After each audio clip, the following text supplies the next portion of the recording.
You ask Tiger to solve. This deals with linear equations with one unknown. The final result is w equals 5.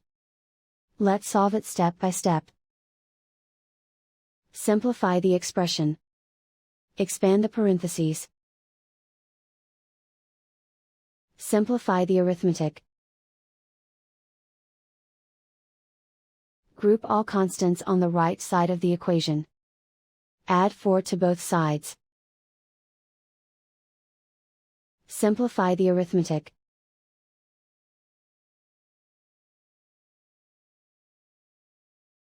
Isolate the w. Divide both sides by -4. Cancel out the negatives. Simplify the fraction. Cancel out the negatives. Find the greatest common factor of the numerator and denominator. Factor out and cancel the greatest common factor.